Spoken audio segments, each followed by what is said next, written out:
It all began in the middle of June when I thought I had the perfect plan and nothing really went accordingly. I had some time to reflect on it as well. What really concerned me was the fact that I had such encouraging and supporting people around me, but I rooted for my downfall more than anyone else.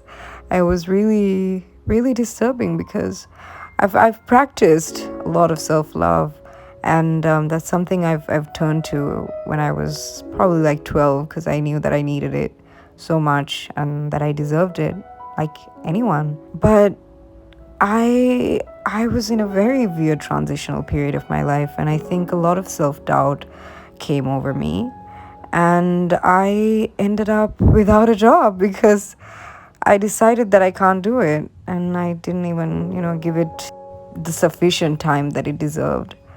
But I also realized that it's probably because I never really got some time to myself after 3 years, and that I was a little bit exhausted mentally. And sometimes that happens, and we're only human. We need to kind of take our mind off of things every now and then, and that we can't, sometimes run with the time. And especially when you're hustling and when you're doing your studies and you're side hustling, you're doing a job and a few several things, because sometimes we genuinely like to keep ourselves occupied like that, but at the same time we choose that as a challenge, and it's nice to know that it kind of adds a value that you're able to do those things. But I think I exhausted myself a little bit too much because I was really worried about my future, and it seemed like I was wallowed in a lot of uncertainty, especially coming from a country where, there's a lot of crisis in terms of the economical part of it. But I was just so focused on the bigger picture for the longest time. Finding stability, the financial grounding, all of, what we naturally desire as a comfortable life. And we look at those things, and in turn we really forget about the beauty of celebrating the moment that you're in right now. And I had the luxury of coming to my mom's village ever since I was a child, and I took it for granted. I never wanted to come spend my holidays with my cousins or my family. But now I crave it every now and then. It's such a blissful feeling to be here present in this moment. And I knew that my mom also knew that I needed that, so we decided to take the bus, and just me and her.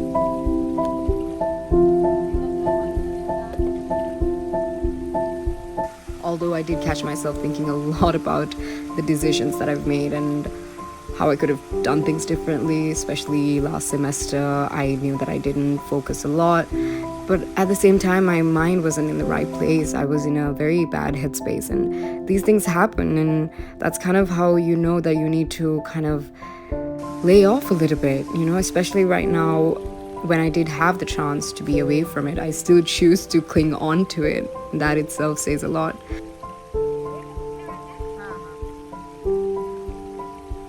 An enlightened being once said, "There is no other thing that brings so much harm as a mind that is untamed and uncontrolled. Whatever an enemy may do to an enemy, an ill-directed mind would do one a greater injury. Rust born of rust consumes the iron itself.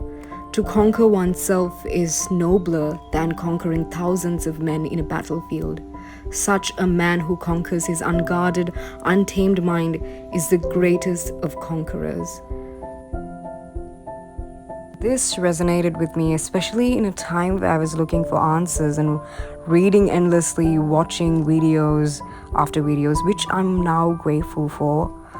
I realized that what I was doing, being in this negative mindset, and this vicious cycle of thoughts that weren't me, but yet the fact that it just kept manifesting the same negative thought after thought, I realized that it needed to break because I was holding on to it. which is not intentional at all, but your mind does it to prepare you for the worst come worse. And in turn, what it does, your vision gets blurry because it's just full of what you're not equipped to face, because you think that the world has simmered down, that it's just limited to what you have just faced, whereas there's more things beyond that. There's life, there's beautiful things.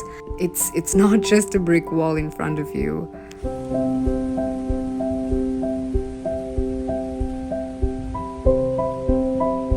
So I decided that I had to stop feeling the way I was feeling, interject into the cycle, do at least one positive thing to break free. And I knew in the back of my head that there are better days, there are things to look forward to.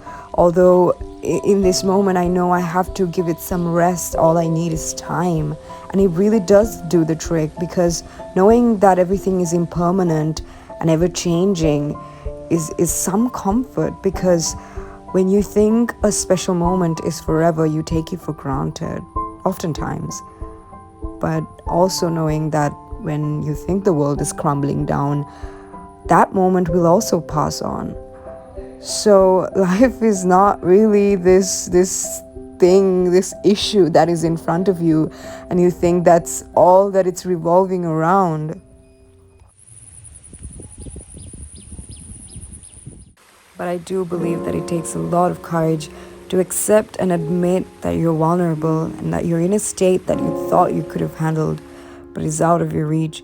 Being conscious about it is the stepping stone to actually doing something about it, instead of suppressing those feelings and hoping that it wouldn't make it to the surface, when in reality, it really doesn't do any good to you. And knowing that you have chosen the path to heal yourself is rewarding. And knowing that you're constantly willing to be the best version of yourself is needed, especially to people around you. And we need more of that. We need more of you who choose that. Always feel that you count, always feel that you have worth, and always feel that your life has ultimate significance. You're going to be deciding, as the days and the years unfold, what you will do in life, what your life's work will be. And once you discover what it will be, set out to do it, and to do it well. Be a bush if you can't be a tree. If you can't be a highway, just be a trail. If you can't be the sun, be a star. For it isn't by size that you win or you fail. Be the best of whatever you are. I do believe you have the courage to face whatever you have in front of you right now, although it seems like you're just a million miles away. Believe that you can, and that you have come a long way from the moments that you thought you couldn't handle. So you can keep doing it over and over, and you'll keep finding those days. You'll keep finding what you love in moments of every day. So those are what life is worth for. Thank you so much for watching this video. I was honored to take you around my mom's village. It's such a delight. But I usually don't talk much about my mental health, and I recently discovered that it's better to be a little bit more open about it when making my content. So I will catch you soon. Take good care of yourself, and I love you so much.